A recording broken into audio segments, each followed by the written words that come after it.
पिछले एपिसोड्स को ढेर सारा प्यार दिखाने के लिए आप सभी का बहुत बहुत शुक्रिया। टी कास्ट का एक और नया एपिसोड लेके मैं फिर से आपके सामने हाजिर हूँ। आज बहुत ही खास मेहमान जो हमारे साथ जुड़ रहे हैं, मोहम्मद इमरान साहब जो जोल्टान इंफ्रा डेवलपर्स प्राइवेट लिमिटेड के वन ऑफ द डायरेक्टर हैं। ये इंफ्रा डेवलपर्स क्या होता है, ये थोड़ा सा मुझे बताइए, मुझे आइडिया नहीं है। रियल एस्टेट के बिजनेस में लोग अलग अलग तरीके के काम करते हैं, यानी रेडी टू मूव जो होम्स होते हैं, अफोर्डेबल एंड लग्जरी होम्स देने की हम कोशिश कर रहे हैं। सारी चीजें इंफ्रा डेवलपर्स में ही आती है। सर्विसेज जब आपकी स्टार्ट होती है, कोई लैंड आप लेते हैं जी, तो प्लान को एग्जीक्यूट करने से पहले ही क्या क्लाइंट अप्रोच कर सकता है आपको? ये गवर्नमेंट एफिलिएटेड है? गवर्नमेंट ऑफ इंडिया की तरफ से अलग अलग स्टेट्स में इसके बने हुए हैं रेरा के। हम रेरा सर्टिफाइड बिल्डर है। अलोन रेसिडेंशियल हाउस अगर लेना चाहूँ मैं और अपार्टमेंट अगर लेना चाहूँ तो आपके हिसाब से मुझे ये बताइए कि ज्यादा बेनिफिशियल कौन सा होगा मेरे लिए? जिस सेगमेंट की मैं बात कर रहा हूँ वो सेगमेंट में अप्रिसिएशन बहुत अच्छा है। जब आप कोई नए वेंचर में खरीद रहे हैं तो उसका सराउंडिंग देखो, आपके क्या अनाउंसमेंट्स वहाँ की है,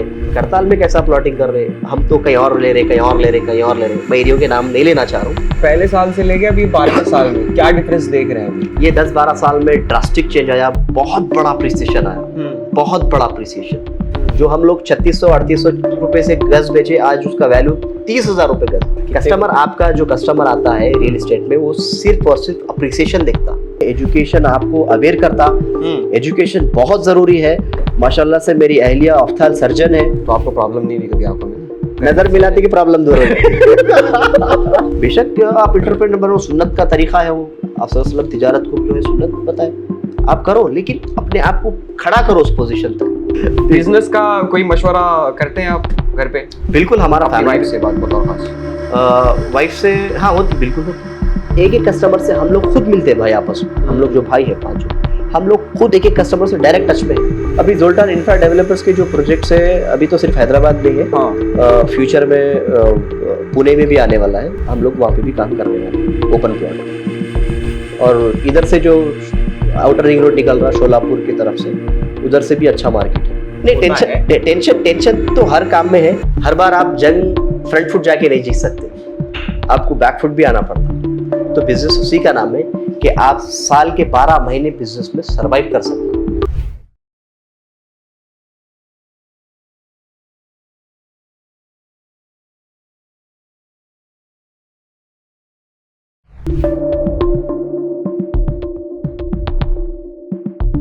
hello and welcome to social sphere. एक बार फिर से अपनी सड़ी हुई शक्ल लेके आपकी खिदमत में हाजिर हूँ। पिछले एपिसोड्स को ढेर सारा प्यार दिखाने के लिए आप सभी का बहुत बहुत शुक्रिया।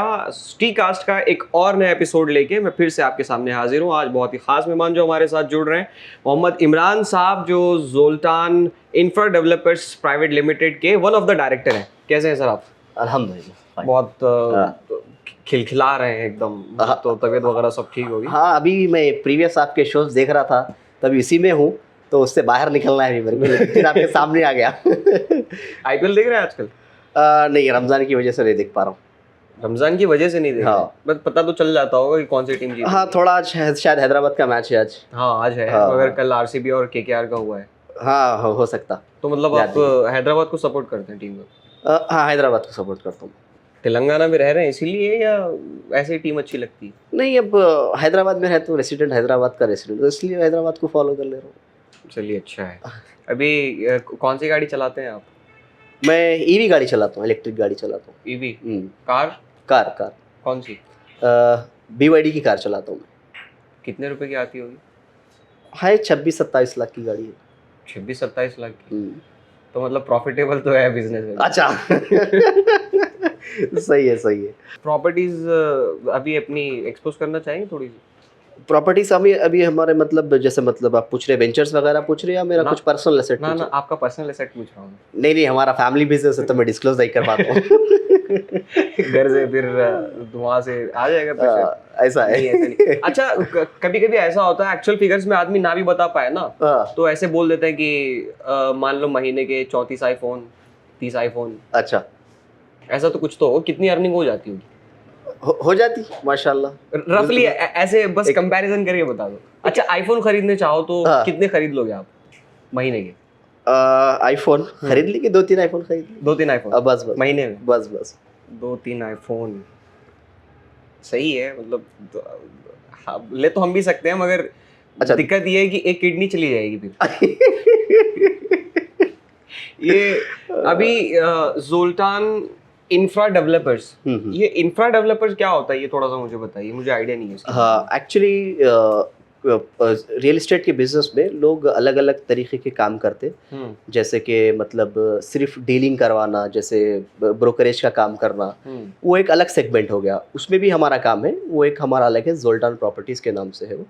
ये जोल्टान इंफ्रा डेवलपर्स जो है, हम इसमें फुल टाइम डेवलपर्स की हैसियत से काम करते हैं इसमें। जैसे लैंड्स वगैरह लेना, डेवलप करना, या फिर फ्लैट्स बनाना करना, यानी रेडी टू मूव जो होम्स होते हैं, अफोर्डेबल एंड लग्जरी होम्स देने की हम कोशिश कर रहे हैं। ओके। तो वो सारी चीज़ें इंफ्रा डेवलपर्स में ही आती तो मतलब आप लैंड में पहले इन्वेस्ट करके वहाँ पे पूरा एक घर तैयार करके देते हैं बेसिकली। हैं। जी हाँ, बिल्कुल। इसके अलावा कोई और सर्विसेज? सर्विसेज हमारे वो दूसरे अलग बैनर पे होती है। अच्छा, दूसरे वो अलग बैनर बैनर पे है। होती जी हाँ, जी हाँ। अच्छा, यहाँ पे मान लीजिए कि कितनी इस्तेताअत होनी चाहिए, या फिर जो एक मिडिल क्लास होता है, क्या वो अपने सपने लेके आ सकता है जोल्टान में? बिल्कुल बिल्कुल लेके आ सकता है। मेरी कोशिश ये है, हमारी मतलब सारे जोल्टान ग्रुप की कोशिश ये है कि आजकल हैदराबाद में जो अफोर्डेबल होम्स के नाम पे जो 2-2 करोड़ रुपए में आपको छोटी छोटी फ्लैट्स दिए जा रहे हैं। 2 करोड़ रुपए का अफोर्डेबल होता है? उसको बोल रहे हैं लोग, बोल रहे हैं अफोर्डेबल बोल रहे हैं, लेकिन मेरी नज़र में तो अफोर्डेबल नहीं है।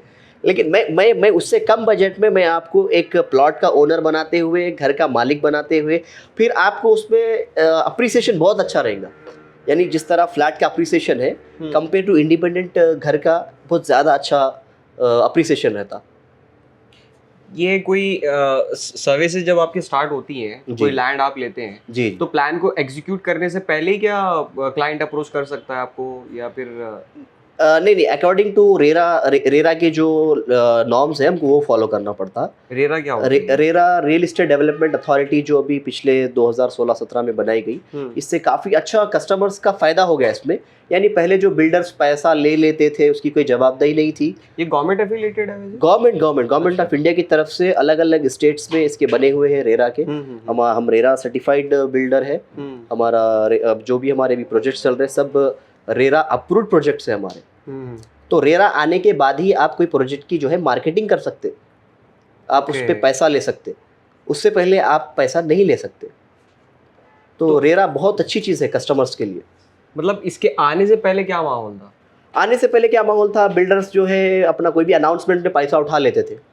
उसमें कोई नॉर्म्स वगैरह क्या, फिर आपको परमिशंस वगैरह क्या, कोई वो नहीं था, समझिए उसमें पाबंदी नहीं थी। अभी इसमें कैसा है कि आप परमिशंस पे कितना पैसा लेंगे, फिर आप स्लैब पे कितना पैसा लेंगे, आप ब्रिकवर्क पे कितना पैसा लेंगे, फिर आप जब पोजीशन देंगे जब कितना पैसा लेंगे, ये सारी चीज़ें जो है रेरा के अंडर आ गई। तो इसमें कस्टमर्स की बहुत ज़्यादा सिक्योरिटी। अगर आप मिसाल के तौर पे मैं आप मेरे को पैसा दे दिए, मैं आपको पोजीशन देना था 36 महीने में, हो गया 42 महीने, तो रेरा क्या करेंगे, मेरे पे पेनाल्टी लगा के मेरे को वो 5-7 महीने का किराया देना पड़ेगा।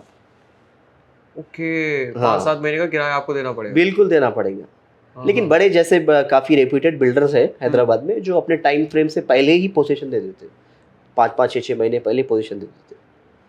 ये हैदराबाद में इतनी बड़ी बड़ी बिल्डिंग्स जो बन रही हैं, आपको लगता है कि, मतलब मुझे तो वैसे बेसिकली अपार्टमेंट्स पसंद नहीं है। जी। और मैं तो चाहूँगा कि मेरा तनहा घर हो कहीं पे अकेले, सही, उसके आगे छोटा सा गार्डन हो, गार्डन अच्छा में मैं और जो भी है। तो आपके लिए हमारे पास प्लॉट अवेलेबल मतलब ये बेसिकली इसमें डिफरेंस क्या होता है? जैसे मैं एक अलोन रेसिडेंशियल हाउस अगर लेना चाहूँ मैं, और अपार्टमेंट अगर लेना चाहूँ, तो आपके हिसाब से मुझे ये बताइए कि ज़्यादा बेनिफिशियल कौन सा होगा मेरे लिए? हाँ, बेनिफिशियल देखिए, उसमें कैसा है, वो एक गेटेड कम्युनिटी है, उसमें जो है आपको एमिनिटीज़ अलग है, उसमें कई सारी एमिनिटीज़ आपको होती है। लेकिन जब आप अपने घर के अंदर जाते तो घर शायद मैं समझता थोड़ा छोटा हो जाता। एमिनिटीज़ बहुत होती है उसमें, मतलब जैसे जिम हो गया, स्विमिंग पूल हो गया, फिर गार्डन हो गया, सुपरमार्केट हो गया, कई सारी चीज़ें आपको गेटेड कम्युनिटीज़ में आती। हाँ, अब जहाँ तक अब जैसे स्टैंड अलोन अपन जैसे घरों की बात कर रहे हैं, तो उसमें क्या है, आपको अलग से जाना पड़ता, जिम के लिए अलग से जाना पड़ता, लेकिन आपका उसमें वैल्यू बहुत बढ़ता। आपके जो प्लॉट वैल्यू रहता वो बहुत तेज़ी से बढ़ता। यानी अगर आप 2000 में अगर हमारे एरिया में जन चैतन्य वगैरह में अगर प्लॉट आप देखते तो 600, 800, 1000 रुपये, 1500 रुपये गज था। आज 1 लाख रुपये में गज ज़मीन नहीं। 1 लाख रुपए गज? 1 लाख रुपए भी गज। मतलब कोई मरा तो 2 लाख रुपए लगेंगे दफनाने के लिए? नहीं नहीं, वो अलग शक्ल है, लेकिन अप्रिसिएशन बहुत ज़्यादा है। जिस सेगमेंट की मैं बात कर रहा हूँ वो सेगमेंट में अप्रिसिएशन बहुत अच्छा है।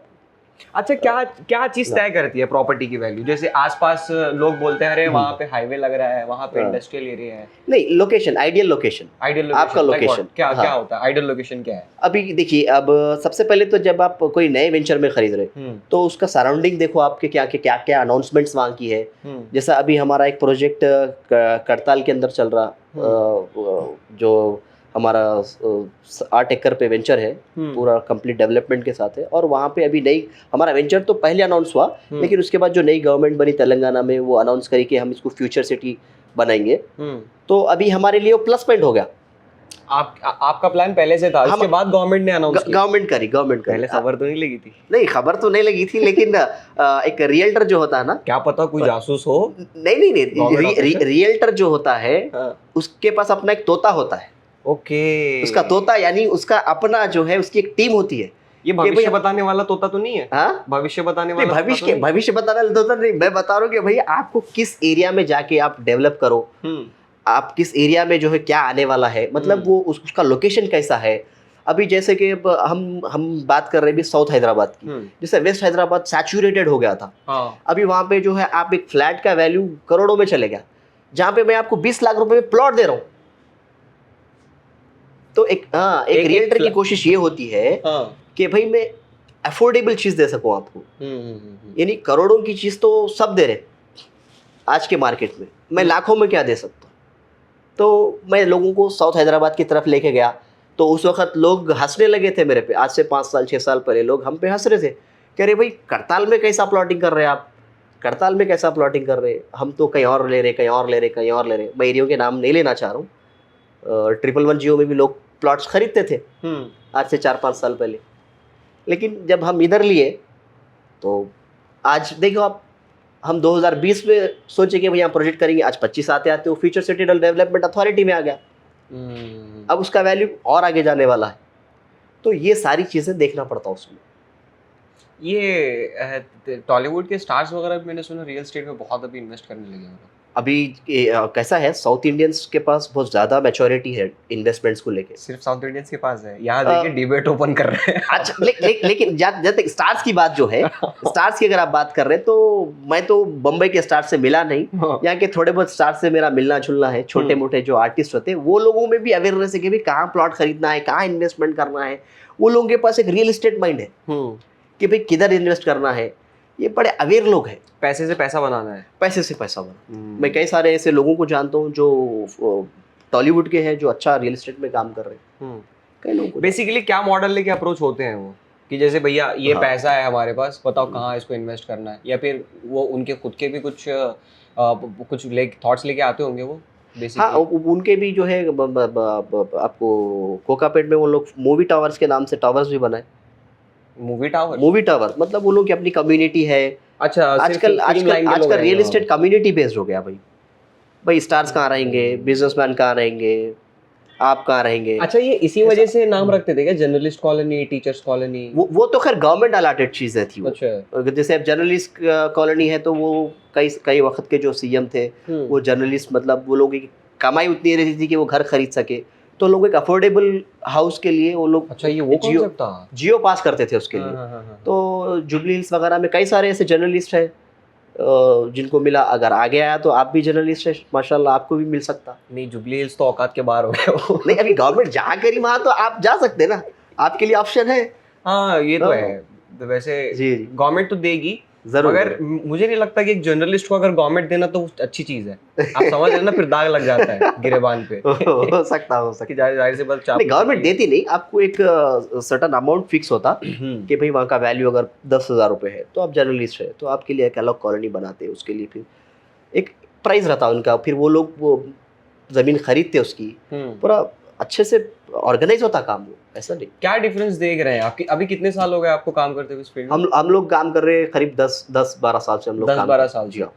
पहले साल से लेके अभी 12वें साल में क्या डिफरेंस देख रहे हैं अभी इस इंडस्ट्री में? भी ये 10-12 साल में ड्रास्टिक चेंज आया, बहुत बड़ा अप्रिसिएशन आया, बहुत बड़ा अप्रिसिएशन। मैं आपको एक वाकया सुनाता हूँ। मेरे पास बाइक्स का मैं शौकीन हूँ, तो मेरे पास एक बाइक है। तो हम लोग बाइक राइड पे हम लोग कहीं सिद्दीपेट में बैठे हुए थे, एक 10 साल पहली बात सुना रहा हूँ आपको, 2014-15 की मैं बात सुना रहा हूँ, 15 शायद। तो हम लोग जब आपस में बैठे थे, तो मेरे एक दोस्त है, लकी नाम है उनका, एक्चुअली लाइक नाम है उनका, तो लकी बुलाते हैं हम लोग। तो उनका जो है वो प्लॉट खरीदे उस वक्त वो, और एक एक्स्ट्रा बाइक खरीदना चाह रहे थे 15-17 लाख की। तो वो चेवड़ला के आगे जाके 1 एकड़ ज़मीन खरीदे। आज वो ज़मीन का वैल्यू 6 से 7 करोड़ रुपए। वाह।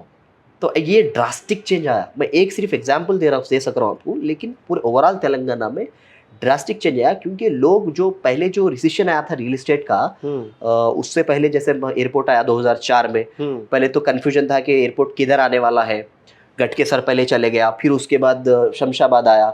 तो ये कन्फ्यूजन में लोग क्या है कि उधर भी इन्वेस्ट करें, इधर भी इन्वेस्ट करें, तो लोग बहुत ज़्यादा इन्वेस्टमेंट्स हैदराबाद लेके आए, हैदराबाद के लोग इन्वेस्ट करें। तो मार्केट जैसा सोचे वैसा बूम नहीं आया रियल इस्टेट में। तो फिर बाद में तेलंगाना बाइफर्केशन का चला, उसमें भी लोग थोड़ा कंफ्यूज थे कि भाई किधर इन्वेस्ट करें, कैसा करें, थोड़ा हाल्ट हो गया था, रुक गया था इन्वेस्टमेंट्स। लेकिन जब सारी चीज़ें सेटल हो गई, तेलंगाना अलग हो गया, तो लोग खुल के इन्वेस्ट करना शुरू करे तेलंगाना में। तो बड़े इन्वेस्टमेंट्स तेलंगाना को आए, यानी जो खुद तेलंगाना के जो कई सारे NRIs वगैरह है जो इन्वेस्ट करे तेलंगाना में, वो लोग इंतज़ार कर रहे थे कि भाई कुछ चीज़ें सेटल हो तो हम इन्वेस्ट करें। तो वो बड़े इन्वेस्टमेंट्स आने से बड़ा अप्रिसिएशन आया। क्योंकि जब चीज़ें डिमांड ज़्यादा हो जाती, तो वैल्यू अपने आप बढ़ जाती उसकी। तो डिमांड बढ़ गई थी 2014-15 के बाद तेलंगाना में ज़मीन को लेके डिमांड बढ़ गई थी। और मैं समझता हूँ काम भी अच्छा हुआ उसके बाद, काम भी तेलंगाना में अच्छा हुआ कि कई सारे बड़ी बड़ी कंपनीज तेलंगाना की तरफ रुख करी, हैदराबाद की तरफ रुख करी। ये बात तो है। उस वजह से तेलंगाना में जो है रियल इस्टेट अपने आप में सबसे बड़ी इंडस्ट्री है रियल इस्टेट तेलंगाना की। ये एक सवाल मेरे जहन में बहुत समय से है, जैसे ये गूगल अभी बहुत बड़ा ऑफिस अपना डाल रहा है यहाँ पे, तो ये जो बड़ी बड़ी कंपनीज होती हैं ये किसको अप्रोच करती हैं बेसिकली कि हमें उसको वहाँ पे लैंड चाहिए, ऑफिस बनाना है? नहीं, जैसे कई सारी कंपनीज है उसके लिए भी, वो लोगों के जो नुमाइंदे होते हैं वो गवर्नमेंट से टच में रहते कि भाई कहाँ किस तरह, जैसे नाइट फ्रैंक एक बड़ी कंपनी है, ऐसे बड़ी बड़ी कंपनीज है जो उनको इन्फॉर्मेशन रहती कि भाई so and so company Hyderabad आ रही, गवर्नमेंट से डील हुई इसकी। तो अपने ही लोग क्या करते कि जो अच्छे रेप्यूटेड कंपनीज है उनको बोलते कि भाई इतना लैंड चाहिए, जो लैंड सर्विसेज देते, तो वो लोग सेटअप करके देते। अभी सबसे ज़्यादा जो महंगी कीमतों में जो ज़मीन जा रही है, जी, कुल मिला करके बोलूँ तो ज़मीन सोना उगल रही है। ज़मीन तो सोना। कौन सा टुकड़ा है वो? अब ये बात तो पूरे तेलंगाना में कहीं भी अप्लाई होती, पूरे तेलंगाना में, कहीं पर भी पूरे तेलंगाना में भी, स्पेशली हैदराबाद में तो बहुत ज़्यादा हो, हैदराबाद में। और पिछले 1 साल में आप जो चीज़ बोल रहे हैं, वो थोड़ा जो मोमेंटम बढ़ा वो साउथ हैदराबाद की तरफ बढ़ा, साउथ हैदराबाद की तरफ बढ़ा, क्योंकि जो ये लोग अनाउंसमेंट करे फ्यूचर सिटी का, और बहुत अच्छा इनिशिएटिव है ये गवर्नमेंट की तरफ से। क्योंकि और सबसे अच्छी बात हैदराबाद की ये है कि ये अच्छा वेल डिज़ाइन हैदराबाद है हमारा। आप देखिए हमारे जैसा आउटर रिंग रोड आपको कहीं नहीं मिलने वाला है। मैं पुणे घुमा हूँ, मैं बॉम्बे घुमा हूँ, मैं दिल्ली, बेंगलुरु में सब घुमा हूँ, लेकिन इतना वेल डिज़ाइन सिटी नहीं है। हमारा जो सबसे खूबसूरत है चार मीनार, दूसरी हमारी आउटर रिंग रोड। हमारी आउटर रिंग रोड को अंडर एस्टिमेट नहीं करना, बहुत प्यारी आउटर रिंग रोड। और उस सोने पे सुहागा फिर हमारी गवर्नमेंट अब RRR भी लाना चाह रही है, रीजनल रिंग रोड, यानी स्टेट को, पूरे स्टेट के जितने डिस्ट्रिक्ट है पूरों को कनेक्ट करना है, यानी अर्बन तेलंगाना, रूरल तेलंगाना, ऐसा डिवाइड कर। तो मैं समझता हूँ तेलंगाना बहुत आगे जाने वाला है, और तो बहुत अच्छा टाइम है ये तेलंगाना में इन्वेस्ट करने। SS राजमौली तो वैसे ले आया ना RRR। हाँ, वो RRR तो अच्छी हिट गई, और ये भी हिट जाएगी इंशाल्लाह। अच्छा, ये होता क्या है, जैसे मान लीजिए कि मुझे एक ज़मीन का हिस्सा खरीदना है, जी, तो मेरे ऊपर क्या क्या चीज़ें पहले अप्लाई होती हैं कि मैं इस चीज़ के लिए तैयार रहूँ? अच्छा, सबसे पहले तो आपका बजट हो गया, वो आपको मालूम रहता है। हाँ, जाहिर सी बात है, सबसे पहले आपका बजट है। अब बजट के हिसाब से आपके बजट में वो है GHMC लिमिट में प्लॉट आता आपको, अगर आप प्लॉट देख रहे हैं तो आपको HMDA में आता, या फिर आपको DTCP में आता, फिर अब एक नई हमारे पास अथॉरिटी बनी, फ्यूचर सिटी डेवलपमेंट अथॉरिटी, उसमें आता। आपके बजट के हिसाब से आपको तय करना है कि मेरे को किस तरफ लेना है, जैसे HMDA में लेना है, GHMC में लेना है, या फिर फ्यूचर डेवलपमेंट अथॉरिटी में लेना है, और उससे भी कम हो गया DTCP हो गया। जहाँ से हमारे अप्रूवल्स शुरू होते वो DTCP से शुरू होते, DTCP से। ये लोवेस्ट है मतलब? लोवेस्ट है इसका। इसके बाद का क्या इससे प्रोसेस पहले है? था ग्राम पंचायत वगैरह था, लेकिन उस पर सारी चीजें अभी वो नहीं चल रही। अभी मिनिमम DTCP हो गया। इससे मुझे अप्रूव मतलब देखना पड़ेगा कौन से प्रेमिसेस में आ रहा है पहले? बिल्कुल। उसके बाद का क्या रहेगा प्रोसेस? उसके बाद का अप्रूवल्स में देखना है आपको। हाँ, अप्रूवल मिल गया। अप्रूवल मिल गया। हाँ। LP नंबर आया नहीं आया। हाँ। फिर उसके बाद फाइनल लेआउट आया नहीं आया, डेवलपमेंट का काम हुआ नहीं हुआ, ये सारी चीजें आपको देखना है। मैं कितना अपने डॉक्यूमेंटेशन को कितना मैं स्ट्रॉन्ग कर सकता हूँ जी कि कल को कोई दूसरा आए और मुझे मारना ना शुरू कर दे कि ये प्रॉपर्टी मेरी है? नहीं, अभी कैसा हो गया, अभी आपको मैं वही बताया ना, रेरा से जो मैं शुरू करा था, रेरा एक इतना अच्छा बना ये लोग, रियल एस्टेट का जो मतलब ऑर्गेनाइज कर दिया इसको एक जगह पे। अगर मैं कहीं एज ए डेवलपर कोई लैंड पीस ऑफ लैंड लेके जा रहा हूँ कि भाई मेरे को इस पे ये दे दो, परमिशंस दे दो, तो वह सारी चीज़ें चेक होंगी, उसके बाद ही मेरे को कोई अप्रूवल मिलेगा। तो रेरा की तरफ से एक कागज मिलता है? बिल्कुल, सर्टिफिकेट रहता, रेरा सर्टिफिकेट आता उसका अलग से। और वो उसी डिपार्टमेंट में होता है या फिर कुछ अलग ये भी होती हैं कंपनीज जिनको ये इख्तियार होता है? नहीं, आपको खुद डायरेक्ट उन्हीं के पास जाना पड़ेगा? बस आपको डायरेक्ट जाना है। यहाँ पर भी कुछ ब्रोकर्स होते हैं जिनके थ्रू जा सकते हैं? नहीं, कोई जरूरत नहीं, कोई ब्रोकरेज आपको देने की जरूरत नहीं। अगर आप अवेयर हैं, अगर आप उतने एजुकेटेड नहीं है और आप रियल एस्टेट करने निकल गए, तो आपका भी लॉस है, आपके बायर का भी लॉस है। तो आप सबसे पहले तो जैसा आप पूछे कि भाई क्या देखो मैं, तो आप जिस कंपनी के पास जा रहे हैं उसमें उतना पोटेंशियल है नहीं है, पहले वो चेक करिए आप कि वो लोग उतने अवेयर है नहीं है। सही है। सब परमिशंस अप्रूवल्स वो लोग ला सकते नहीं ला सकते, लाए नहीं लाए। तो वही बात होगी, नाच ना जाने आंगन टेढ़ा। हाँ, तो नाच ना जाने बस उसी के पास जाना है। हाँ, जो नाच ना जाने उसके पास नहीं जाना है। आंगन में जाना ही नहीं है वहाँ पे। सही है। टैक्स कितना लगेगा? रियल एस्टेट की सबसे खूबसूरत बात यही है कि इसमें टैक्स नहीं, इसमें स्टैम्प ड्यूटी है। स्टैम्प GST नहीं रहता रियल एस्टेट में। ओके, जी। क्या डिफरेंस क्या है दोनों में?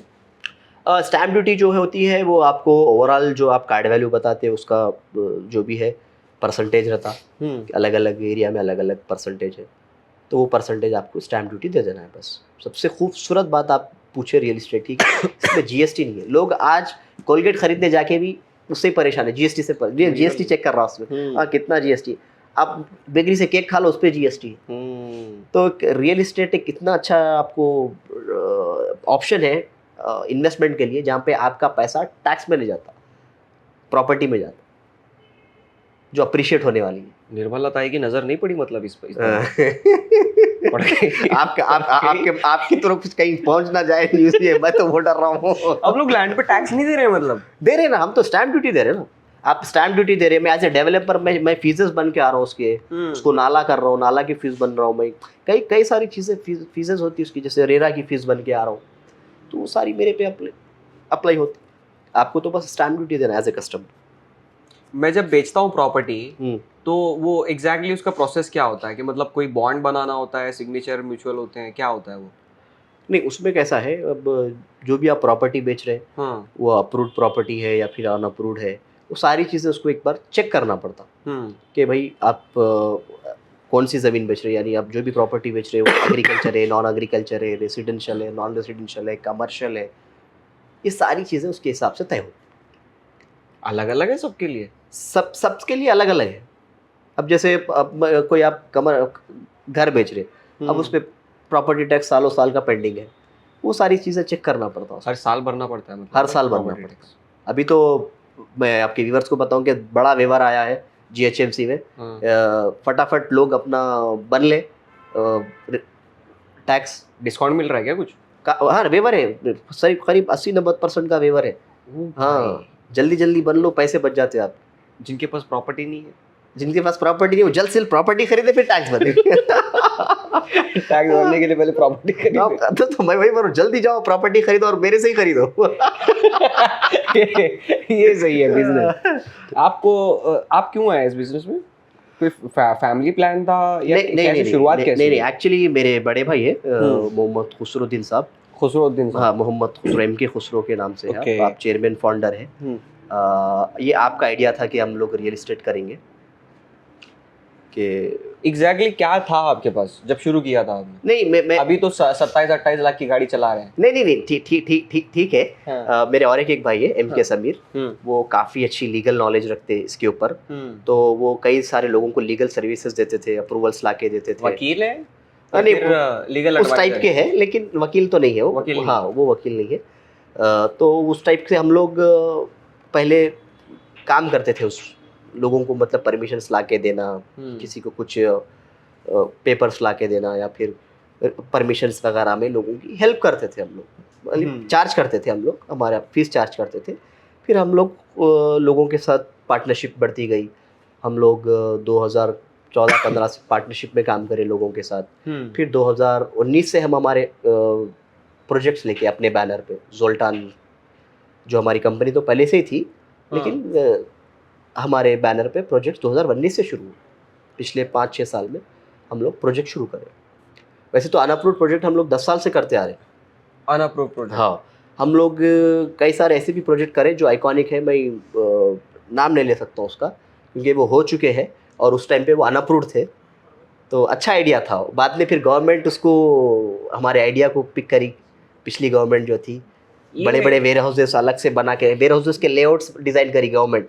तो हम लोग वो छोटे पैमाने पे करे थे, छोटे पैमाने पे, जैसा वेयर हाउसेस वगैरह, जैसे बड़ी गाड़ियाँ सिटी में नहीं जा सक रही, कर रही। तो उस चीज़ पे हम लोग एक प्लान बनाए थे, अच्छा खासा एग्जीक्यूट हुआ था प्लान, वो हमारे बड़े भाई खुसरो साहब। तो वैसे वैसे ट्रैवल करते करते हम लोग रियल इस्टेट पे।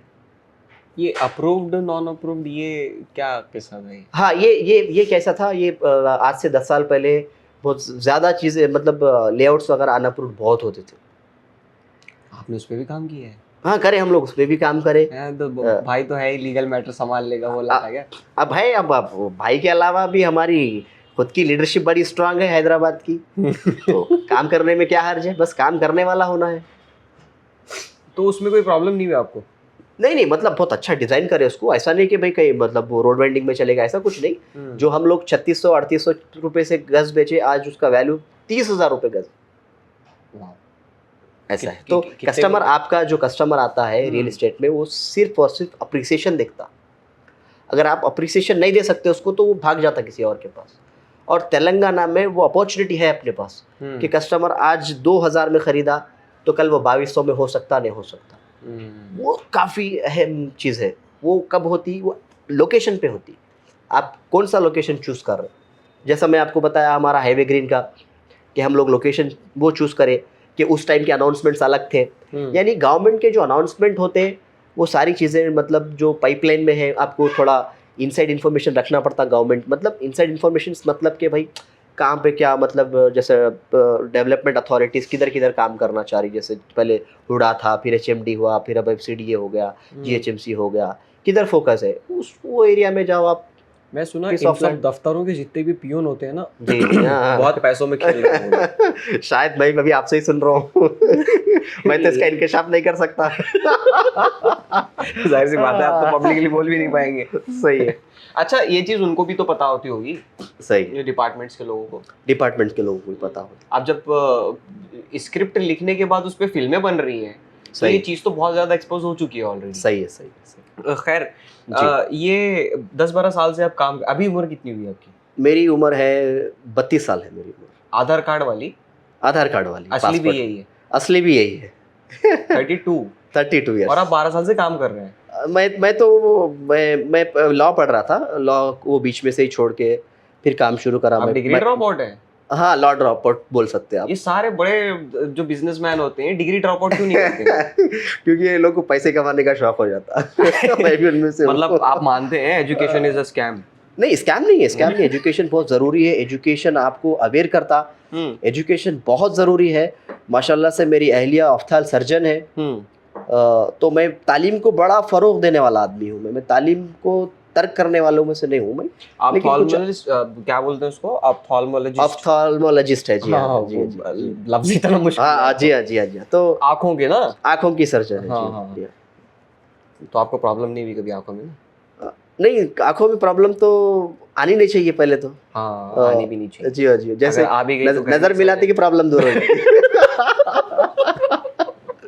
ऐसा लेंस डालने की जरूरत नहीं है। लव मैरिज की थी क्या आपने? नहीं नहीं, मेरी अरेंज मैरिज है। Arrange marriage? अरेंज मैरिज है मेरी। Love after marriage? हाँ, लव आफ्टर मैरिज ऐसा बोल सकते हैं आप। यही सही कॉन्सेप्ट भी है ये। बिल्कुल बिल्कुल बिल्कुल बिल्कुल। वरना इसको मैं थोड़ा लंबा करते हुए ये बोलना चाहूँगा कि खासकर हमारे कल्चर में हैदराबाद में लोग ये देख रहे हैं कि भाई बच्चा कितना सेटल है, कितना सेटल है, ये सारी चीज़ें देख रहे हैं। तो मेरा बोलना ये है कि भाई जिस तरह बड़े लोग बोलते हैं कि भाई औरत अपना रिस्क लेके आती और औलाद जो है उसके बाप की नसीब से होती। तो मैं ये बोलना चाहूँगा कि सारी चीज़ों के अलावा मैं ये बोलना चाह रहा हूँ कि भाई लोग रिश्ते इस बिना पे करो कि भाई इखलास के बिना पे रिश्ते करो, और ऐसा नहीं कि बच्चा पूरा सेटल हो, ऐसा भी नहीं है। आप अगर इंसान वाकई में खूबी है इंसान में, वो अमानतदार है, जिस तरह आप सल्लल्लाहु अलैहि वसल्लम का भी जो निकाह, पहला निकाह इसी बिना पे हुआ कि आप बहुत ईमानदार थे। सारे मदीने की गलियों में आपकी ईमानदारी से आपकी तारीफ़ें होती थी। तो उस बिना पे हज़रत खदीजा रज़ियल्लाहु ताला अन्हा ने खुद रिश्ता भेजा और वो कितना कामयाब रिश्ता रहा। हज़रत खदीजा के जाने के बाद भी आप सल्लल्लाहु अलैहि वसल्लम हमेशा मिस करते थे खदीजा रज़ियल्लाहु ताला। तो मैं लोगों को ये मैसेज देना चाहूँगा कि भाई रिश्ते इस्लाम के बिना पे हो, इखलास के बिना पे हो, और पैसे तो अल्लाह ताला कभी भी किसी को भी कैसे भी दे सकता। ये और ज़रूर सरकारी नौकरी का क्या है? सरकारी नौकरी वो बात तक तो जाना ही नहीं चाह रहा हूँ भाई। नौकरी तो नौकरी है, लेकिन नौकरी पे मैं ये भी बोलना चाह रहा हूँ कि लोग नौकरी को अंडर एस्टिमेट करते हैं।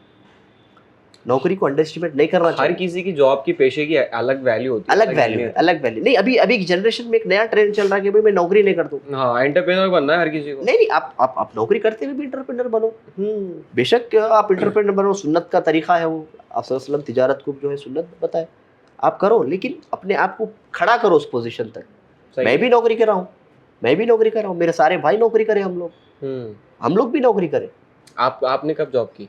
मैं तो बहुत छोटी एज से भी मैं अपनी खुद की अर्निंग कर रहा हूँ। स्कूल से लेके बाद में काफ़ी टाइम तक मैं अपनी खुद की अर्निंग कर रहा हूँ। अब कई सारी चीज़ें उसका इंकशाफ नहीं कर सकते। कमाने का शौक पहले से है? हाँ, कमाने का शौक तो पहले से जी हाँ। तो खुददारी आती है वैसे कमाने से। लेकिन मेरे बाद की जो जनरेशन में देख रहा हूँ मैं, वो स्पिरिट कम हो गया। रात में दावत में जाके आगे तो जोहर तक सो जा रहे। ऐसा नहीं करना चाहिए। आप ठीक है गए, अपने लिए गए, फिर अपने लिए सुबह में उठ जाओ, आप जिद्दोजहद में चलो। उसके लिए जरूरी है ना कि वलीमे में कम खाया जाए थोड़ा सा। अब खाने पे तो अपन पाबंदी नहीं लगा सकते। सही है ना, केटरिंग वाले बुरा मान जाएंगे हैदराबाद के। अच्छा, वलीमे से याद आया, आपकी शादी कैसी हुई थी? ग्रैंड हुई थी, बहुत बड़ी या नॉर्मल? यही बाजू शादी खाने में ही हुई थी। मुख्तसर या थोड़ी? शादी तो मुख्तसर हुई थी, वलीमा मैं अपनी हैसियत के मुताबिक। जी। बीवी से डरते हैं आप? जी, बीवी से डरते? हाँ, वो तो जरूरी है। बीवी से डरने वाले से ही दुनिया डरती है। अच्छा, हाँ, दुनिया को अगर डराना है तो बीवी से डरो। सच बोल रहा हूँ मैं आपको ये बात। मेरी तो भी नहीं है अभी जी, जब होगी तब। तो ये टिप्स रख लीजिए आप, ये सिर्फ आपके लिए थी ये। आप ये रख लीजिए, व्यूअर्स को मत दीजिए। मैं नोट कर लूंगा। बिजनेस का कोई मशवरा करते हैं आप घर पे? बिल्कुल, हमारा फैमिली वाइफ से बात बतौर खास। वाइफ से हाँ होती, बिल्कुल होती। सलाह लेते हैं आप? बिल्कुल। हालांकि उनकी बिल्कुल मुख्तलिफ है फील्ड। हाँ, फील्ड मुख्तलिफ है, लेकिन काफी इंटेलिजेंट है, तो ले लेता हूँ। तो मशवरा काम आया कभी कोई? बहुत बार आया। बहुत बार। और उसके क्रेडिट के तौर पे कुछ परसेंटेज भी आपको देना चाहिए। जरूर दिया हूँ मैं, थोड़े दिन पहले पे करके आया हूँ। जिस तरह आप कपड़े खरीदो, जीएसटी है ना, हर छोटी कामयाबी का जीएसटी घर पे जाके बनना है आप। वो नहीं बने तो फिर आपको पकड़ लेते आपके फाइनेंस मिनिस्टर घर में। सही है। वैसे भी तो हस्बैंड का सारा पैसा वाइफ का है, वाइफ का सारा पैसा भी वाइफ का है, वाइफ के फादर का भी पैसा वाइफ का, वाइफ के बेटे का भी वाइफ का है। सारा पैसा तो वाइफ के पास ही जा रहा है, पूरा उधर ही है, अपने पास कुछ भी नहीं है। ये वैसे सोचने वाली बात है ये। सही है। खैर, अभी ये बताइए कि मैं नगद पैसे लेके आऊँ जोल्टान में, या फिर मेरे लिए कुछ है अलग से प्लान? नहीं, ऐसा नहीं है। आपको जितना कार्ड वैल्यू है उतना तो आपको पेमेंट देना ही पड़ता है, वाइट में देना है। अब जिस तरह मैं आपको बताया, मेरा हाईवे ग्रीन का जैसा बता रहा हूँ, वहाँ का कार्ड वैल्यू जो भी है 3,000-4,000 रुपये। ये हाईवे ग्रीन? जी हाँ, ये है, वो कार्ड वैल्यू आपको देना है। ओके। जी हाँ, तो बेसिकली इसमें पूरा प्लान है आपका। पूरा प्लान है इसमें। ये जा कहाँ से रहा है ये? ये यहाँ से है, ये है ना, हाँ। ये एंट्रेंस है इसका, आर्च वगैरह यहाँ पे, और उसके 2 पार्क है। ओके। सामने एक बड़ा पार्क है, पीछे एक पार्क है। हाँ। टोटल उसमें 78 प्लॉट्स है, जिसमें से तकरीबन सोल्ड आउट है, और कुछ बचे हुए हैं अभी भी? कुछ बचे हुए हैं। जी हाँ, कुछ ही बचे होंगे। कुछ ही। आपके शो के बाद तो बस, उसके बाद तो पूरा ही खत्म होने वाला है। ये कौन से इलाके में है वैसे ये? ये करताल में, करताल एरिया जो है आपको, तोकुगुड़ा से जो आपका हाईवे जाता, श्रीसलम हाईवे, वहाँ पे लगता है, करताल मंडल में है। और आपके लिए बड़ी अच्छी बात यह है कि करताल मंडल अभी फ्यूचर सिटी डेवलपमेंट अथॉरिटी के अंडर आ गया, एसटीडी के अंदर आ गया, जहाँ पे 30,000 एकड़ गवर्नमेंट एक्वायर कर रही। यानी मतलब डेवलपमेंट, जिस तरह आप सुने होंगे कि एक बिल्डर आता है डेवलपमेंट पे बात करता, हाँ। कि भाई आपका घर में बनाऊंगा, ऊपर का माला मैं लूंगा, नीचे का माला आप लेंगे। हाँ। तो उस तरह से डील चल रही वहाँ पे कि भाई जो फार्मर्स है 30,000 एकड़, तो उस तरह से गवर्नमेंट डेवलप करने वाली है वहाँ पे 30,000 एकड़? हाँ, शेयर पे। ये भी एग्रीकल्चर लैंड है ये? अभी उसमें कई सारी एग्रीकल्चर लैंड है। हाँ। कई सारे विलेजेस उसमें आपको एचएमडीए की थी, एचएमडीए के अंडर थे वो। ऑलरेडी उनका वैल्यू बड़ा अच्छा था, लेकिन मैं समझता हूँ इसके बाद और बढ़ने वाला है। ओके। जी हाँ, अच्छा लोकेशन है वो, बड़ा अच्छा अप्रिसिएशन आने वाला है उसमें। तो क्या मतलब ये कार्ड वैल्यू बेसिकली डिफर करती होगी property to property? Card value तो वही, प्रॉपर्टी जितना कार्ड वैल्यू उतना आपको पे करना है। होता क्या है कार्ड वैल्यू मतलब? कार्ड वैल्यू मतलब उसका गवर्नमेंट वैल्यू। हाँ। मतलब गवर्नमेंट जिस तरह से सेट कर देती है। हाँ। जिस तरह अभी अपन जहाँ बैठे हैं, ये सामने का एरिया हो गया 20,000 रुपये, 21,000 रुपये, 12,000 रुपये, 15,000 रुपये। ये वाला जो मेरा हो गया, मेरा समझता हूँ ये 2,500 3,000 रुपये के अंदर है कार्ड वैल्यू इसका। 2,500 से 3,000? 3,000 रुपये। बाकी के पैसे? अब बाकी के पैसे थोड़ी ना मैं कैमरे पे बोलूंगा। तो नहीं मतलब कैमरे पे मत बताइए आप, मैं ये बोलना चाह रहा हूँ। लेकिन मैं सबसे अच्छी चीज़ आपको ये बताऊंगा। हाँ। कि हम लोग जो हमारा डील हो रहा ना, हम लोग पूरा वाइट लेते हैं उसमें। कोई ब्लैक का काम नहीं होता? बिल्कुल ब्लैक का काम नहीं होता है। मतलब कैश में दे दो, उसमें दे दो, ये सारी चीजें कोई इंटरटेन नहीं की जाती है हमारे पास। फोन पे गूगल पे भी कर सकते हैं? आप बिल्कुल कर सकते हैं, बिल्कुल बिल्कुल बिल्कुल करिए, हम तो लेने के लिए बैठे हैं। नहीं, मैं ये पूछना चाह रहा हूँ कि मुझे सारे पैसे नगद लाने पड़ते हैं, या फिर आपके पास अगर ईएमआई वगैरह का भी कुछ ऑप्शन होता होगा शायद? ऐसा ईएमआई वगैरह का तो प्लान नहीं है, लेकिन मेरे जो पेमेंट प्लान से बड़े फ्लेक्सिबल प्लान है। अगर आपका कोई देख के इसमें इंक्वायरी करे, अगर बात करे, तो वो लोग मैं समझता हूँ ले लेंगे प्लॉट, अगर कि अच्छे फ्लेक्सिबल हम लोग ऑप्शंस देते हैं कस्टमर्स को। ऐसा ईएमआई के तौर पे नहीं, लेकिन अच्छा फ्लेक्सिबल, थोड़ी फ्लेक्सिबिलिटी बनती भी है। क्योंकि प्रॉपर्टी, हाँ, घर जो है वो सपनों का घर होता है। और हमारा बड़ा अल्लाह का शुक्र है कि हम लोगों के सपने साकार करने में, ऐसी फील्ड में अल्लाह हमसे काम ले रहा कि हम लोगों के ड्रीम बनाने में लगे हुए, अफोर्डेबल और लग्जरी और बजट में, और वो भी अच्छी अप्रिसिएशन वाले। अभी मतलब बेसिकली मुझे क्या क्या सर्विसेज आप प्रोवाइड कर सकते हैं? सर्विसेज इन द सेंस, अब जैसे आप मेरे से प्लॉट खरीद रहे हैं, हाँ, उसका रजिस्ट्रेशन करवाना, फिर उसका मतलब अगर कुछ परमिशंस वगैरह में भी हम लोग सपोर्ट करते हैं। फिर और आपको कंस्ट्रक्शन वगैरह करना है, उसमें भी हम लोग कंस्ट्रक्शन भी हम लोग करके देते हैं। कई सारे हमारे कस्टमर्स हैं जो हमसे प्लॉट खरीदते, जो एनआरआईज होते हैं, जो यहाँ नहीं रहते हैदराबाद में, उनको भरोसे वाले लोग चाहिए, तो वैसी सूरत में हम लोग कंस्ट्रक्शन भी अच्छे से अच्छा करके देते हैं। भरोसे की अभी आपने बात की, जी जी, गारंटी तो आप भी नहीं दे सकते? नहीं दे सकते, बिल्कुल दे सकते हैं। जोल्टा, आप अंडर द अम्ब्रेला ऑफ जोल्टान, यही गारंटी है हमारी।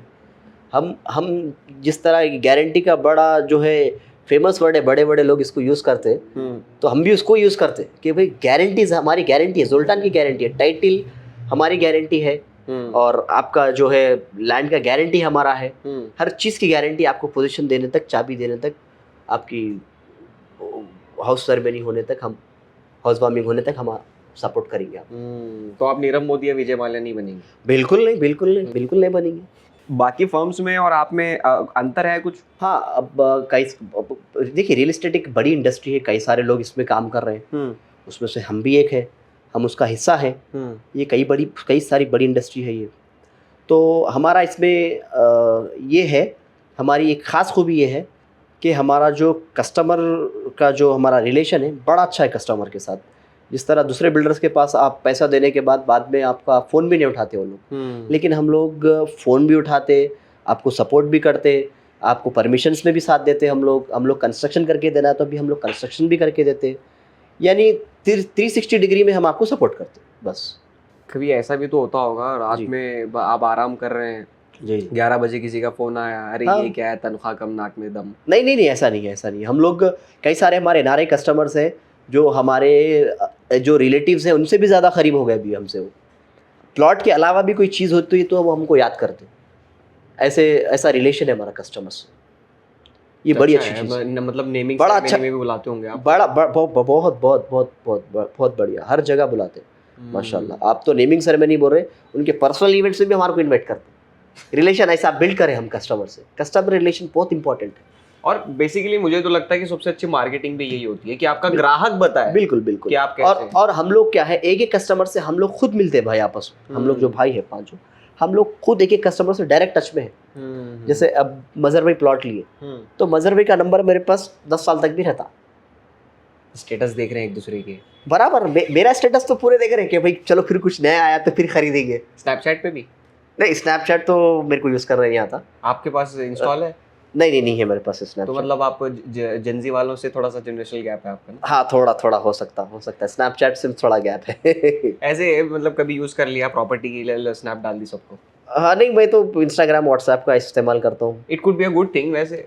हाँ है, लेकिन अब मेरे को नहीं आता वो यूज़ करना। ऐसे क्यों? मतलब लोग कतराते हैं स्नैपचैट यूज करने नहीं, मैं कतराता हूँ नहीं, लेकिन वो बोलते हैं ना कि भाई जिस एज में जो काम करे तो वही सूट होता। तो हमारी एज में स्नैपचैट नहीं था, तो अब हम वापस अब स्नैपचैट की एज में हम नहीं जा सकते ना। तो मेरा मानना ये है। अच्छा, शादीशुदा आदमी को तो और नहीं जाना चाहिए। नहीं जाना, बिल्कुल सही बात है। बिना शक करने लगती है फिर। बिल्कुल सही बात, ये स्नैपचैट बिल्कुल सही बात। फिर गए भी तो फिर आप 55 के बाद जाना चाहिए। 55 के बाद? वो क्यों? आप ज़ईफ़ी में क्या करेंगे? आप कुछ ना कुछ तो स्क्रॉल करेंगे बस। ज़ईफ़ी में क्या करेगा आदमी? तो इसीलिए वो डाउनलोड करो, जब तक का इंतजार करो। अभी कितने लोगों की टीम काम कर रही है आपके साथ? हमारे पास अभी इन हाउस हमारे होंगे एक 25-30 लोग तो होंगे जो काम देखते हैं। फिर सोशल मीडिया की टीम अलग है, फिर हमारी परमिशंस वगैरह की टीम अलग है। तो फिर अलग अलग टीम से अलग अलग काम करती, मार्केटिंग का अलग करते हैं। ओके, अलग अलग डिपार्टमेंट्स हैं। डिपार्टमेंट्स। और आप क्या सरबराही कर रहे हैं अभी इसमें कंपनी में? मैं एज ए डायरेक्टर में सारी चीज़ें देखता हूँ। सारी चीज़ें देखता हूँ। और आपके जो भाई हैं, हाँ जी, हो जी, बड़े वाले जी हो, उनका कितना दखल, मतलब उनकी गैर मौजूदगी में पूरा संभाल लेंगे आप? ऐसा तो नहीं है, लेकिन सपोर्ट लगता है? बिल्कुल, एक दूसरे का तो सपोर्ट जरूर लगता है।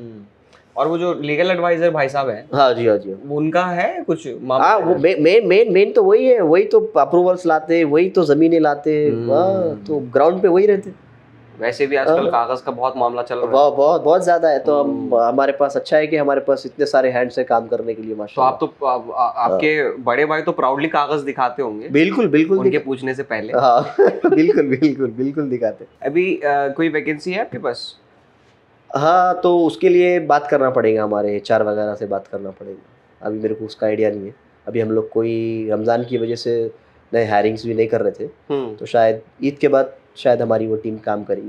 एक्सपैंड हो रहा है मतलब? इंशाल्लाह एक्सपेंशन तो ज़रूर होने वाला है। कहाँ सर्विसेज दे रहा है अभी ज़ोल्टान? अभी ज़ोल्टान इंफ्रा डेवलपर्स के जो प्रोजेक्ट्स है अभी तो सिर्फ हैदराबाद में है। हाँ। फ्यूचर में पुणे में भी आने वाला है। जैसे पुणे का भी जो आउटर रिंग रोड का काम शुरू हो रहा है वहाँ पे भी, तो अगर हो सका तो हम लोग वहाँ पे भी काम करने वाले हैं। ओपन प्लॉट का अच्छा मार्केट है, ओपन प्लॉट का वहाँ पुणे बॉम्बे है हाईवे पे। पुणे बॉम्बे? जी हाँ जी।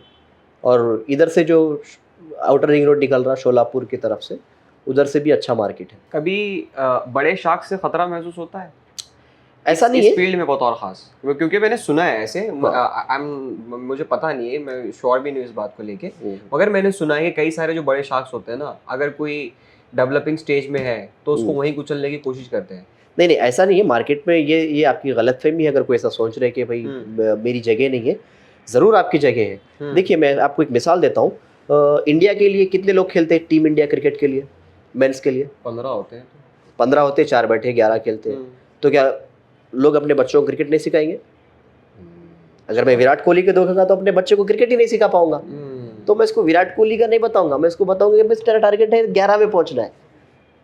तो ये चैलेंज जरूरी है, चैलेंज आपको लेना है, आपको चैलेंज खुद लेना है कि मेरे को वो 11 में पहुंचना है।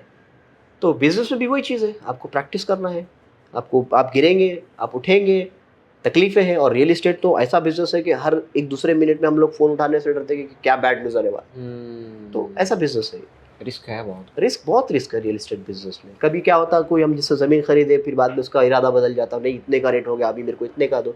कई सारी ज़मीनें हम 50 लाख में खरीदे तो बाद में 1 करोड़ भी देना पड़ा उसको। आपने उम्र, हाँ टाइम क्या, टाइम पे जो चीज़ें डिलीवर नहीं होती बाज़ वक़्त, हाँ, तो उसका आपको खामियाजा भुगतना भुगतना पड़ता। तो वो भी नुकसान उठाने के लिए भी आपको तैयार रहना पड़ता बिजनेस में। बिजनेस बहुत बड़ी चीज़ है। अब तक का सबसे बड़ा लॉस कितना हुआ? लॉस नहीं बोल सकते बिजनेस में, बिजनेस कभी लॉस नहीं होता। अगर मेरे से पूछ रहे हो आप, तो बिजनेस लॉस नहीं है। तो बिजनेस या तो आपको प्रॉफिट सिखाता या फिर आगे का धंधा सिखाता। ये चीज़ आपको सुनना है, और ये फैक्ट है। बिजनेस या प्रॉफिट देके जाता या आने वाला अगला धंधा सिखा के जाता। तो मैं जहाँ नुकसान खाया हूँ वहाँ पे मैं ये सोचा हूँ कि भाई अगला मेरा प्रॉफिट तैयार है, उसके लिए मेरे को वेट करना है। और बड़ा पेशेंस का काम है रियल इस्टेट, बहुत पेशेंस का काम है। आप दूसरे कोई भी बिजनेस करिए, उसमें आपको कुछ ना कुछ 100 चीज़ें बिकने के एक तो बिक जाती। रियल इस्टेट में ऐसा होता कभी एक भी नहीं बिक पाती, तो आपको बड़े पेशेंस के साथ इंतजार करना पड़ता है। डायलॉग्स तो अच्छे मार रहे हैं। हाँ, मुझे हर्षद मेहता की याद आई अभी। नहीं, ये फैक्ट है, फैक्ट्स तो है, फैक्ट है, ये फैक्ट है। और ये मगर हाँ, नुकसान की जहां तक बात है, नुकसान सिखाती तो है चीजें, नुकसान बराबर नुकसान तो होता ही होगा बराबर। अगर आप उसको नुकसान के जैसा लेंगे तो फिर आप घर से नहीं निकल पाएंगे।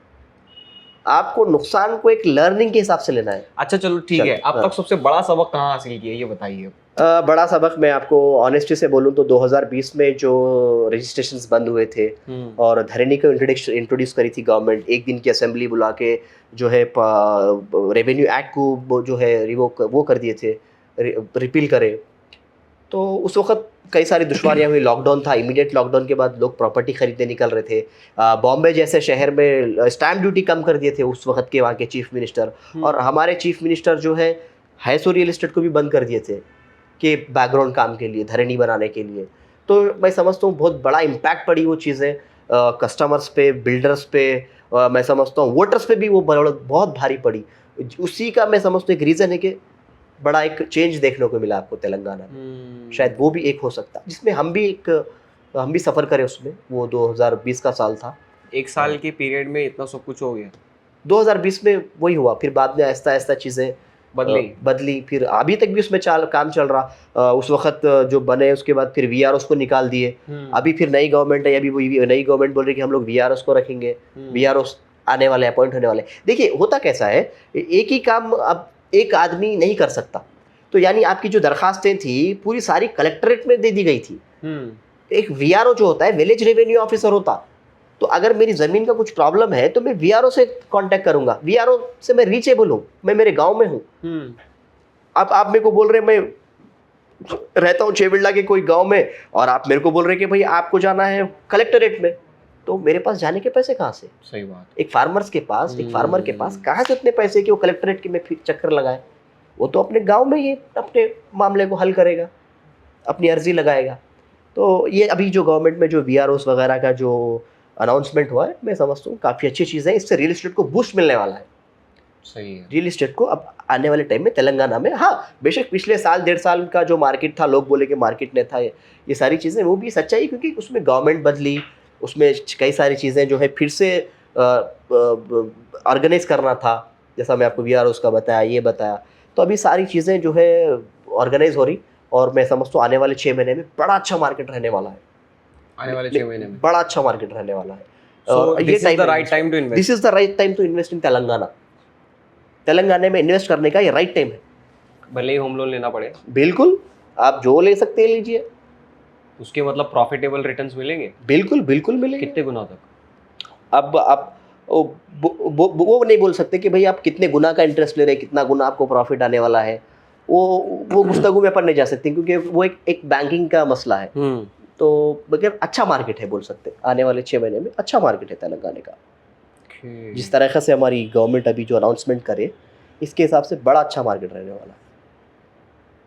तो आपने बोला कि आप टेंशन नहीं लेते हैं ज़्यादा। नहीं, टेंशन तो लेना ही नहीं है, टेंशन तो हर किसी को होती है बिजनेस बोलने के बाद, लेकिन आप वो टेंशन में फिर गलत फैसले नहीं लेना है आपको पेशेंस दिखाना है। लोग क्या करते हैं बिजनेस में, टेंशन में गलत फैसले ले लेते हैं, लेकिन आपको वेट करना है अच्छे टाइम का, यानी जो चीज़ें फिर से ऑर्गेनाइज हो रही, फिर उसका वेट करना है, फिर आपको नया काम करना है, आगे बढ़ना है, यही बिजनेस का नाम है। टेंशन होता है कि नहीं होता है तब आप? नहीं, होता है। टेंशन तो हर काम में है। हाँ। अब जिस तरह रमजान चल रहा है, आप टेलर को जाके पूछो टेंशन है नहीं, उसको भी टेंशन है, लेकिन सीना तो पूरे कपड़े हैं। सबसे सबसे सबसे ज्यादा मजे तो में तो आप टेलर ही है अभी। अरे हाँ भाई भाई, वही तो बोल रहा हूँ, लेकिन टेंशन में, लेकिन प्रॉफिट में ना, ईद के दिन Profit जब में। हिसाब करेगा, हाँ। वो एक रियल्टर से ज्यादा पैसे वाला रहने वाला है उस दिन। ऐसा है। अभी मतलब बाल वाल आपके जा रहे हैं थोड़े से, देख रहा हूँ मैं, हाँ, वो जाते हैं। इसीलिए मैं टेंशन का पूछ रहा था। नहीं, वो क्या है, हेरिडिटरी भी रहता है बाल वगैरह का। मेरे हाँ, वालिद वो तो साहब है। के दादा के भी जल्दी गए थे, हाँ। मेरे भी शायद जल्दी जा सकते, हो सकता। आदिवासी हेयर ऑयल। जी, आदिवासी हेयर ऑयल। आदिवासी है Scam है वो तो रील तक अच्छा है, वो उसको रियल में नहीं करना है।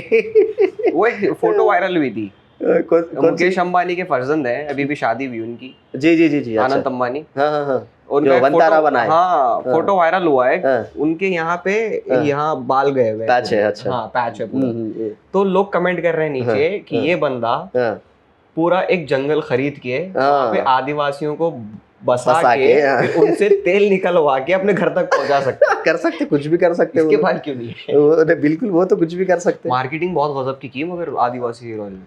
हाँ, देखिए, हर एक बिजनेस आइडिया के पीछे आपको कुछ लर्निंग्स मिलते हैं, तो आप उससे भी सोच सकते हैं कि भाई किस तरीके की मार्केटिंग कर सकते हैं।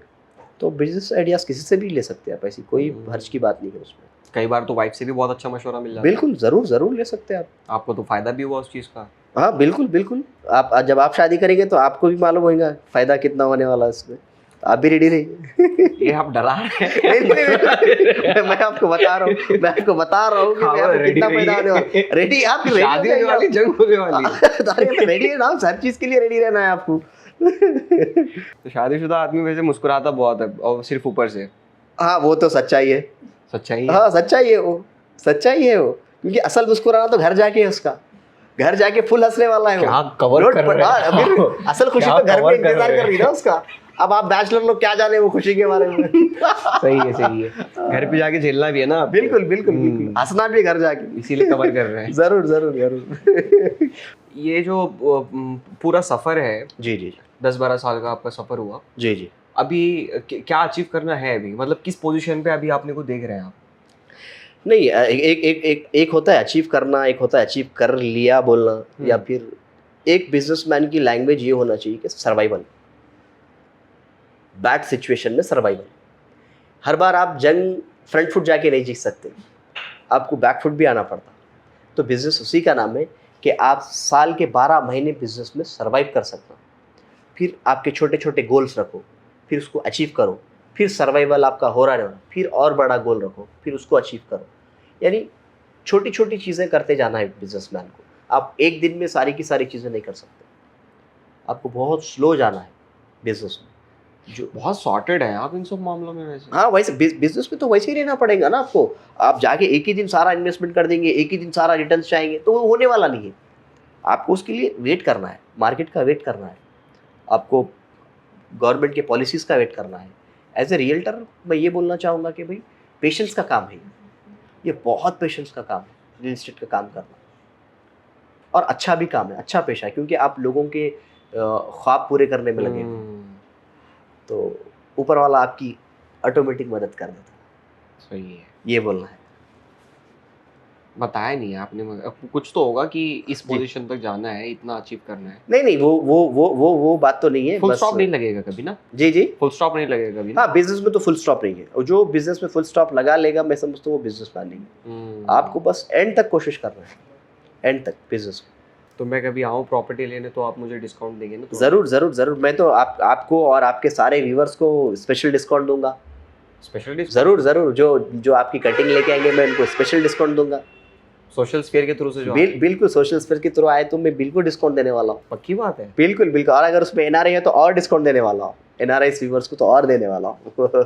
वैसे हैं हमारे जी। थोड़े से दुबई कतर वगैरह में है जी जी जी जी बिल्कुल बिल्कुल। अगर जो कोई भी आपका ये शो देख रहे हैं, अगर वो हमारी कंपनी में अप्रोच होंगे और ये वीडियो कटिंग बताएंगे तो मैं ज़रूर उनको स्पेशल डिस्काउंट दूंगा। और आगे 6 मंथ्स तो आप बता भी रहे हैं कि सोना है। हाँ, बहुत अच्छा मार्केट है तेलंगाना का आने वाले 6 महीने में, बहुत अच्छा मार्केट है।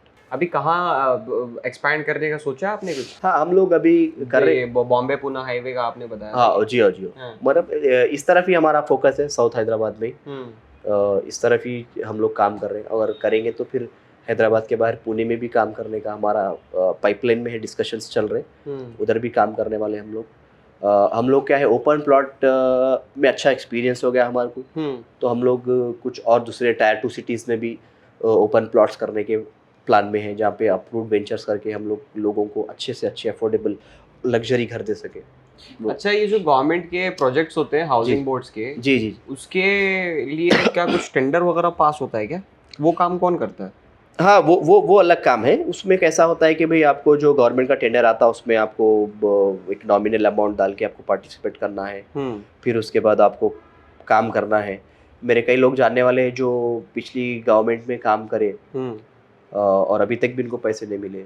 पैसे नहीं मिले? नहीं मिले तो बहुत बड़े आराम से इंतज़ार करना पड़ता गवर्नमेंट के कामों को। आपको सब्र से पैसा लेना पड़ता। हालांकि उन लोगों ने सारा इन्वेस्टमेंट कर दिया और बना के रेडी कर दिया उस चीज बना के रेडी कर, और गवर्नमेंट की तरफ से वो पॉलिसी एग्जीक्यूट भी हो गई है और वो घर मिल रहे हैं गरीबों को। मिलना भी शुरू। इनको पैसा नहीं मिला अब तक? ऐसा सुना हूँ, लेकिन कंफर्म नहीं मालूम मेरे को। जो हमारे बिल्डर्स हैं जिसके हम साथ पहले काम कर चुके हैं, कोई बता रहे थे कि भाई ऐसा हम लगाए। लेकिन अच्छा है कि आप प्राइवेट काम में ही ज़्यादा फोकस करें, लोगों को आप अफोर्डेबल हाउसिंग दें, तो उसमें अच्छा फ़ायदा है। आप सिविल इंजीनियर्स है आपके पास? हाँ, काफ़ी सारे सिविल इंजीनियर। वो तो बोल रहे हैं नौकरी नहीं मिल रही उनको। नहीं, हमारे पास तो है सिविल इंजीनियर्स, हमारे पास है, खुद इन हाउस हमारे सिविल इंजीनियर है। मुझे तो लगता है कि हैदराबाद में ही होंगे बहुत सारे सिविल इंजीनियर्स। हाँ। बिल्कुल बिल्कुल है। बिल्कुल। मैं यूनिवर्सिटी लकड़ी का पुल से ना यूनिवर्सिटी ट्रैवल करता था मैं बस से। जी जी। उस रास्ते में पिछले 4-5 साल में जो बदलाव मैंने देखा है, मतलब पहले मैं जाता था, सूरज की रोशनी मेरे कान के पास ऐसे जोर से लाफा मारती थी। अभी जाता हूँ छाँव रहती है, उतनी लंबी लंबी इमारतें बन गई हैं वहाँ पे। मतलब अभी जो है जीएचएमसी में भी कोई नॉर्म्स वगैरह को वो करे, फिर और बड़े बड़े परमिशन सारे जीएचएमसी में भी। मैं जुबली हिल्स में भी देख रहा हूँ 15-15 माले की बिल्डिंगें आ रही। तो क्या है, जुबली हिल्स में वैसे अलाउ नहीं था ना उससे ज्यादा का। हाँ, उतनी लंबी लंबी बिल्डिंगें तो पहले नहीं थी शायद। हाँ। अभी काफ़ी लंबी लंबी बिल्डिंगें आ रही हैं। पूरा है भी वो थोड़ा चोटी वाला इलाका है। जी हाँ जी। तो वहाँ पे परमिशंस वगैरह से हाँ, अभी तो कैसा होता है कि भाई ये लोग अपने जो भी परमिशंस वगैरह के जो लोग क्या हो रहा था उसको स्टैंडिंग कमेटी में रखते, फिर चीज़ों को फिर रिवाइज करते। मतलब जैसा शहर बढ़ते जाता उस तरह से ये चीज़ें बदलते रहती परमिशंस के हिसाब से। आपके कस्टमर्स में कोई बड़ा खिलाड़ी है जिसका नाम ले सकते हैं आप? कस्टमर्स तो है कई सारे एनआरआई कस्टमर्स हैं हमारे। बहुत सारे कस्टमर्स हैं जो खुद भी लेते हैं और दूसरे लोगों को भी दिलाते हैं। कई सारे हमारे एनआरआई कस्टमर्स हैं जो आंख बंद करके हमारे पास प्लॉट्स खरीदते हैं। पैसा भी तो एनआरआईज के पास ही है ज़्यादा? नहीं, ऐसा नहीं है भाई, थोड़े जाके यहाँ के बिजनेस करने वालों के पास भी पैसा है। लेकिन वो लोगों का क्या है कि ऑर्गेनाइज इन्वेस्टमेंट्स रहते हैं वो लोग के। वो लोग एक टाइमिंग आते, महीना 2 महीने के लिए, 15 दिन में ऐसा आते, फटाफट अपना इन्वेस्टमेंट करके जाते हैं। अब जो यहाँ के रेसिडेंट्स हैं वो लोग क्या करते हैं, थोड़ा डिले करके अपने हिसाब से चुन के देख के। हाँ, उनको कहाँ जाना है, वो तो यही रहने वाले हैं, तो वो लोग थोड़ा जल्दी में रहते और वो लोग एकदम ट्रस्टेड कंपनी, ट्रस्टेड लोग ढूंढते, तो उसमें आपको अच्छा है, काम करने में मज़ा आता। एंटरटेनमेंट के लिए क्या करते हैं अभी? मैं एंटरटेनमेंट के लिए खेल लेता हूँ, कभी क्रिकेट खेल लेता हूँ, कभी। फिट है वैसे आप? हाँ जी, हाँ जी। बिजनेसमैन बेसिकली होता नहीं है फिट। नहीं होता। मैं एक टिपिकल बिजनेसमैन बताऊं आपको। हाँ जी, हाँ। चश्मा यहाँ तक, सर के सामने के बाल उड़े हुए, अच्छा, पेट थोड़ा सा निकला हुआ, बिल्कुल, और मोस्टली कोई सफेद शर्ट रहेगी और नीचे कोई सिलाया हुआ पैंट। नहीं, ठीक है, वो तो आम बिजनेस के लिए हो गया, लेकिन रियल एस्टेट में थोड़ा अलग है। रियल एस्टेट में पर्सनालिटी मैटर करती है, आपका स्टाइल अवेयरनेस मैटर करता, आपका प्रेजेंटेशन मायने रखता। ये स्किल्स है आप में, प्रेजेंटेशन आपका बहुत अच्छा है। थैंक यू कॉम्प्लीमेंट के लिए। और कोशिश करना है कि अपने आप को और अच्छा प्रेजेंट करें लोगों में, मतलब और अपने आप को नॉलेजेबल बनाए, लोगों को फायदेमंद बने। मुझे जो एक चीज बताइए, जी सेल मी दिस पेन वाला क्या है? तो ये मतलब मैं वो लफ्ज इस्तेमाल नहीं कर पाऊंगा उधर। जी जी जी। मगर ये क्या है? ये सेल मी दिस पेन बोल देखा है आपने? हाँ देखा, लेकिन वो अलग स्ट्रेटेजी है, वो एक पुरानी स्ट्रेटेजियाँ हो गई। हाँ। अब अलग स्ट्रेटेजी है, अब स्पॉट पे नहीं है। अभी क्या है, कस्टमर को फॉलो अप करना है, पहले तो उसके पास एंट्री लेना है, फिर फॉलो अप करना है। पहले कैसा था, इमीडिएट बेच के बता रहा था, अभी वैसा नहीं है। अभी का मार्केट थोड़ा डिफरेंट है, अभी कस्टमर बहुत अवेयर है। अभी कस्टमर को आप अपनी चीज़ बताएंगे तो कस्टमर मार्केट में जाएगा, उसको क्रॉस चेक करेगा, मार्केट में 1 से 4 जगह जाएगा। कई सारे हमारे पास कस्टमर्स आते, इंटीरियर के काम के लिए आते, कुछ और के लिए इंक्वायरीज आते, तो वो लोग हम लोग जो कोटेशन देते, फिर उसके ऊपर वो लोग मालूम करके बोलते हैं, अरे भाई आप तो इतने का दिए, फिर इतने का है। तो अभी कस्टमर्स में क्या हो गया, बड़ा अवेयरनेस आ गया, और इतने प्लेटफॉर्म्स मार्केट में आ गए कि आपको बहुत अवेयर रहना है। आप टोपी नहीं पहना सकते कोई कस्टमर आज के मार्केट में। आप बोलेंगे ये चीज़ इतने की, तो इमीडिएट हर चीज़ फ़ोन में हो गई, कस्टमर इमीडिएट चेक करके बता, अरे भाई इसमें तो इतना बता रहा। तो उस तरीके से आपको क्या है, जेन्युइनली कस्टमर को सच बताना है कि भाई ये है, और एकदम चैलेंजिंग प्राइस देना है कोई भी काम में, तो कस्टमर आपके पास आता है। तो मतलब ये सबसे ज़्यादा कस्टमर्स आपके कहाँ से आ रहे हैं? मतलब कोई बैनर वगैरह लगाने से, या ऑनलाइन वेबसाइट से, या सोशल मीडिया से? अभी आजकल तो सोशल मीडिया का इन्फ्लुएंस बहुत ज़्यादा हो बहुत गया ज़्यादा कस्टमर्स पे। अब हम्म। मैं खुद भी रहने दो, अगर मैं 1 से 2 बार कोई चीज़ खरीदने के बारे में बात करूँ, तो मैं इंस्टाग्राम खोलूँ तो वही मेरे सामने आ जाती है ना? सामने आ जा रहा। तो इतना इन्फ्लुएंस हो गया सोशल मीडिया का। अभी तो बहुत। एआई आ रहा, और क्या क्या होने वाला है पता नहीं, लेकिन अपने आप को अपग्रेड करना है, मार्केट में हर प्लेटफॉर्म पे रखना है। जिस तरह अभी आपका शो है, इसमें भी आने का मतलब ये है कि भाई अपने आप को अपग्रेड करें, लोगों के तक लेके जा सके। तो वही स्ट्रेटेजी है हमारी कि भाई हर प्लेटफॉर्म पे हम रहें और अपने कस्टमर्स तक पहुँचे। गाने वगैरह सुनते हैं? गाने नहीं सुनता हूँ, बड़ी कम सुनता। अभी तो रमज़ान है, तो रमज़ान में तो बिल्कुल भी। रमज़ान के अलावा भी कभी कभार सुन लेता हूँ। कौन सा आर्टिस्ट? मैं आर्टिस्ट बोला तो फिर आप हंस देंगे उस पे। मैं क्यों हंसूंगा? बताइए। हनी सिंह। हनी सिंह? हनी सिंह के गाने कभी कभार। कॉन्ग्रेचुलेशंस। ब्लू रैप आईज, सुनते हैं आप? ब्लू आईज, हिप्नोटाइज, ब्राउन रख दे, वो हम भी वो दौर के ये। तो ब्लूटूथ वाला ही रहा था वो हाँ, बेसिकली। यूट्यूब नया तब आया था, हम कॉलेज में थे, तो नए हेडफोन्स भी आए थे जब। तो मेरे को अच्छा याद है, मैं तो 11th का एग्जाम लिखने बाइक पे हेडफोन लगा के गया था। वो फिर अल्लाह माफ करे। म्यूजिक एक्सप्रेस वाला। हाँ, वो नोकिया वाला। वो भी दोस्त का था, वो भी दोस्त का था। तो ऐसी चीज़ें रहती हैं, हर कोई अपने अपने लाइफ में कुछ ना कुछ एंटरटेनमेंट करता, लेकिन मैं वो चीज़ों को प्रमोट नहीं करता हूँ। हाँ ठीक है। हाँ। आजकल तो बहुत बेकार गाने बना रहे हो। हाँ, आजकल का तो मैं इतना अभी अपग्रेड नहीं हूँ। हालांकि इस चीज पे गाली पड़ेगी मुझे, अच्छा, स्टिल हर किसी की अपनी अपनी चॉइस है। सही है। But classic Honey Singh was lit. हाँ, ये तो है। वो तो ऑलवेज। खैर, तो चलिए, हाँ, बहुत मजा आया आपसे बात करके। शुक्रिया।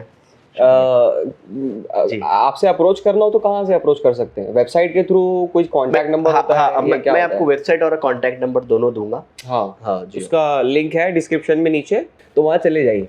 कमेंट सेक्शन में अपने फीडबैक रखिए, और फीडबैक रखने से पहले उसे छन्नी से छान लीजिए, क्योंकि कभी कभी बहुत तल्ख अल्फाज आपके आ जाते हैं जो सीधे यहाँ लगते हैं। अच्छा फीडबैक कीजिए। कोई गेस्ट हैं ऐसे जो आप देखना चाह रहे हैं हमारे शो में, तो हम लोग उन तक भी अप्रोच होंगे। कोई ऐसी फील्ड है जो आप एक्सप्लोर करना चाह रहे हो, तो उस फील्ड के माहिर से भी हम लोग जाके बात कर सकते हैं। बहुत कुछ हो सकता है। खैर, जैसे मोहम्मद इमरान साहब ने अभी जितने भी प्रॉपर्टी के ताल्लुक से आपको चीज़ें बताई हैं, मुझे लगता है कि बहुत ही ज़्यादा इंफॉर्मेटिव सेशन ये रहा है। अगर आपके पास कुछ रकम है और एक सपना है, एक ख्वाब है, तो इनके पास आइए, ये उसे हकीकत में तब्दील कर देंगे। बेसिकली ये पूरा सफ़र है एक। खैर, इस वीडियो को ज़्यादा से ज़्यादा शेयर कीजिए, और ये जो हमारा पूरा तामझाम है, बेचारा गरीब सा दिखने वाला कैमरामैन 2-2 3-3 ट्राइपॉड अपने खांदे पे डाल के 2 बैग साथ में उठा के ला रहा है, ये पूरा कंट्रीब्यूशन महज आप तक इन्फॉर्मेशन पहुंचाने के लिए। एक सब्सक्राइब तो बनता है, और अगर इंस्टाग्राम पे देख रहे हैं तो एक फॉलो तो बनता है। बाकी पसंद आया एपिसोड, दोस्तों के साथ भी शेयर कीजिए, और ज़्यादा अच्छा लगा तो एक लाइक भी कर देना। और ऐसे ही मिलते हैं अगले एपिसोड में किसी नए पर्सनालिटी के साथ, नई शख्सियत के साथ। तब तक के बने रहिए सोशल स्फीयर के साथ। मिलेंगे अगले एपिसोड में टी कास्ट के। अच्छा, मैं कब दिखाना भूल गया, हाँ, मिलते हैं अगले एपिसोड में टी कास्ट के।